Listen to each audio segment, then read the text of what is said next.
देश में सूखे के नाम पर मशहूर बुंदेलखंड में पानी पर राजनीति, क्या सच में ये कोई नई बात नहीं है? सच में ये आम बात है। आइए चलते हैं इस पर चर्चा करने। हेलो दोस्तों, मैं हूँ मीरा देवी, खबर लहरिया से ब्यूरो चीफ। मेरे शो राजनीति रस राय में एक बारी फिर से आपका बहुत बहुत स्वागत है। बारिश के मौसम का आधा समय तो निकल ही गया। आषाढ़ गया, सावन गया, अब बारी आई भादों की, जो सबसे ज़्यादा बारिश के नाम पे जाना जाता है। आषाढ़ देखा है, सावन देखा है, अब भादों भी देख लीजिएगा बारिश की आस में। अगर मौसम विभाग की माने तो इस महीने भी बारिश बहुत कम होनी है, और अगर बारिश नहीं हुई तो किसानों की फसल बर्बाद हो जाएगी। फसल बर्बाद हुई तो सबसे ज़्यादा प्रभावित होंगे गरीब और किसान। जितना ज़्यादा गरीब और किसान प्रभावित होंगे, उतना ही ज़्यादा राजनीति की बल्ले बल्ले होगी, उतना ही बड़ा राजनीति के लिए मुद्दा बनेगा। बस चुनाव तो आने दीजिए। सूखे बुंदेलखंड में पानी राजनीति का हमेशा से एक बड़ा मुद्दा रहा है। चुनाव के समय इसके बल पर जहां सांसद विधायक चुनाव जीतते हैं, तो वहीं पर कुछ अफसर अपना नाम कमाते हैं।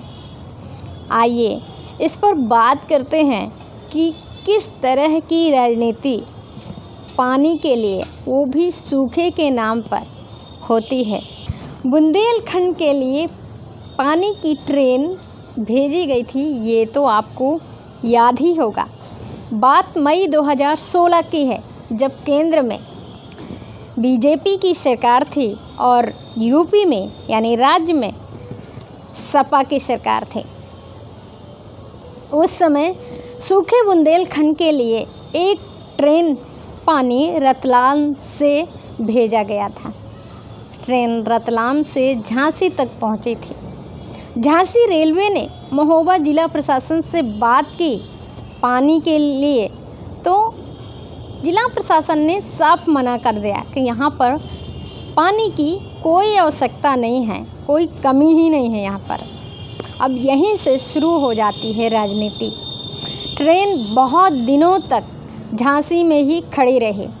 कई बारी पानी की गुणवत्ता को लेकर बात उठी, तो कई बारी ये कहा गया कि यहाँ पर पानी की आवश्यकता जब नहीं है, ज़बरदस्त ट्रेन क्यों भेजा गया, और यहाँ पर लातूर जैसे हालात तो नहीं हैं कि पानी कहीं और से मंगाना पड़े। खैर, बहुत दिनों तक ये राजनीति चलती रही, कहीं प्रशासन के बीच तो कहीं पार्टियों के बीच, कहीं राज्य सरकार के बीच और केंद्र सरकार के बीच, तो कहीं और भी लोग जो छोट भैया लोग हैं लोकल के, वहाँ पर भी ये सारी राजनीति चलती रही। अंत में ये हुआ कि बुंदेलखंड के हिस्से झांसी से ही उस ट्रेन में पानी भर करके वापस भेज दिया गया। यानी कि पानी ट्रेन देने आई थी, लेकिन बुंदेलखंड का ही पानी लेकर के चली गई। ऊपर से जो रेलवे विभाग को डीजल और कर्मचारियों के लिए जो पैसा देना पड़ा इस पूरे काम को कराने के लिए, वो जो नुकसान हुआ, जो बजट खर्च हुआ, वो बात और खर्च हुई। बांदा जिले के जखनी गांव को जलग्राम का नाम दिया गया, और यहाँ पर भी राजनीति शुरू हुई थी 2016 में। इस राजनीति में आग में घी डालने का काम किया पिछले साल बांदा जिले में आए IAS अधिकारी हीरालाल ने। हीरालाल बांदा जिले के जिलाधिकारी थे। यहाँ पर DM रहते हुए उन्होंने मार्च से मई जून तक जल बचाओ अभियान के नाम पर कई तरह के कार्यक्रम किए, क्योंकि इनको भूख थी अपना नाम कमाने की। 1.5 साल में DM साहब ने दावा किया कि हमने 470 ग्राम पंचायतों में जो है 2286 समथिंग हैंडपम्प और कुएँ बनवाए या रिवोर करवाए, उनकी सफाई कराए। ऐसा उनका दावा प्रकाशित हुआ पेपर में। वो खबर आज भी मेरे पास सुरक्षित है। जब वो यहाँ से चले गए, लिम्का बुक ऑफ रिकॉर्ड की खबर छप गई। चित्रकूट की एक संस्था थी लोकल, उसमें एक लड़की काम करती थी प्रशंसा, वो और 1-2 लोग यहाँ के थे। जखनी एक गांव पड़ता है यहाँ पे, वहाँ के उमाशंकर पांडे भी थे। तो जखनी को उन्होंने डीएम साहब ने अपने ट्विटर हैंडल पर ट्वीट किया कि जखनी की तर्ज पर हम जो है 470 ग्राम पंचायतों में अभियान चलाएँगे। 470 ग्राम पंचायतों में आज जाकर के आप देखेंगे तो आपको जिन कुओं की और जिन तालाबों की उन्होंने आरती करी थी या उस पर दीपदान किया था, उनकी स्थिति देख लीजिएगा जा कर के। मैंने खुद जो है इनके ही विभाग से ये आरटीआई डाली। इस आरटीआई को डाले हुए मुझको आज करीबन 4 महीने हो रहा है। सीडीओ साहब को आरटीआई डाली गई, आपके एडीएम साहब को आरटीआई डाली गई कि आखिर जो आपने 470 ग्राम पंचायतों में जल बचाने का दावा किया था, जिन कुओं की सफाई और तालाब बचाने का दावा किया था, वो रिकॉर्ड है कहाँ, उसकी सूची कहाँ है? क्योंकि आप रिकॉर्ड तो बना चुके हैं।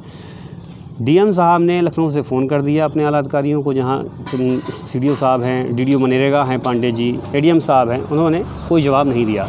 यहाँ तक कि संयुक्त कमिश्नर ने 3 बार लेटर लिखा कि आप जो है संबंधित पत्रावली का जवाब दीजिए, लेकिन उन्होंने जवाब नहीं दिया। तो इन्होंने केन यमुना जल आरती कराई, कुआं पूजन कराया, तालाब पूजन कराए और नदियों के किनारे खिचड़ी भोज कराया। इतना ही नहीं, इस राजनीति को कामयाब बनाने के लिए फिल्मी कलाकारों का भी सहयोग लिया। फिर क्या था? नतीजा ये रहा कि संस्थाओं को और अधिकारियों को अवार्ड मिले, सम्मान मिला और बांदा ज़िले का नाम लिम्का बुक ऑफ रिकॉर्ड में दर्ज हो गया। और क्या चाहिए? यही तो चाहिए था। तो जखनी के जब आप दावा करते हैं तो जखनी को देखिए, जो भौगोलिक एरिया है वो ऐसा है कि सारे आसपास के गांव ऊंचाई पर बसे हुए हैं और जखनी निचले हिस्से में बसा हुआ है, अप स्ट्रीम पर, डाउन स्ट्रीम पर। जब अप स्ट्रीम पर जो गांव है, ऊपरी हिस्से में जो गांव है, जब उनका पानी ग्राउंड वाटर के मार्फत जखनी में जाता है तो वहाँ का वाटर लेवल ऑलरेडी मेंटेन रहता है। उस पर किसी जलग्राम का या किसी व्यक्ति का उस पर वो नहीं है, बड़प्पन नहीं है। समुदाय ने वहाँ 5 तालाब 6 तालाब पहले से बनाए थे कम्युनिटी के। जब लोग ये कहते हैं कि जखनी को कोई सरकारी अनुदान नहीं दिया गया, तो 2017-18 की मेरे पास केवल 1 साल की लिस्ट है पंचायती राज की। 3 चेक डैम, 3 कुएँ वहाँ पे सरकारी धन से जो है बने हैं और साफ़ हुए हैं। बाकी अन्य सालों को आप निकाल लिए तो अलग मसला है। हर ग्राम पंचायत में 50 से 60 लाख रुपए पंचायती राज से जाता है और हर प्रधान करवाता है काम। प्रधानों को कुएँ सफाई के लिए 1.5 साल में बहुत पैसा दिया गया हीरलाल के समय। उन्होंने ये भी दावा किया कि हमने 2,500 से ऊपर कुएँ साफ़ करवाए। तो आप चलिए मेरे साथ, या वो दोबारा वापस आ जाएं या अपनी यहाँ जो लोकल टीम है उसको लगा लें और कोई एक गांव वो चुन लें जहाँ पर वो दावा क्लेम कर दें कि इस गांव के सारे कुएँ साफ़ हैं और पानी देते हैं, तो मैं मान लूँगा कि हाँ, उनका लिम्का बुक ऑफ रिकॉर्ड सफल था। इस मुद्दे पर राजनीति खूब हुई और आगे भी होती रहेगी शायद, क्योंकि ये मुद्दा ही कुछ ऐसा है।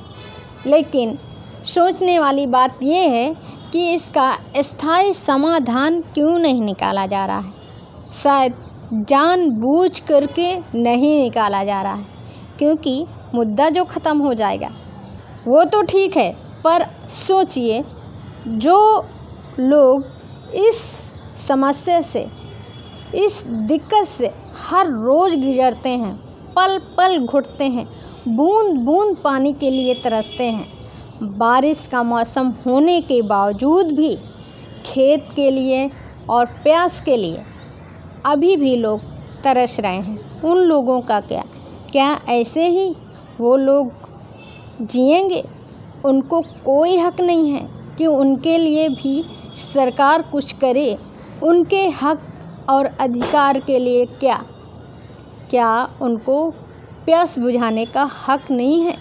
क्यों संस्थाएं और सरकार ऐसे तुले हैं कि उनके प्यास जैसे, जो सरकार खुद ही ये नारा देती है, जल है तो जीवन है, फिर क्यों उन लोगों को तरसाया जाता है इस राजनीति के पीछे कि लोग जीने की आस तक छोड़ दें? ठीक है, करते रहिए राजनीति, आखिरकार कब तक करेंगे?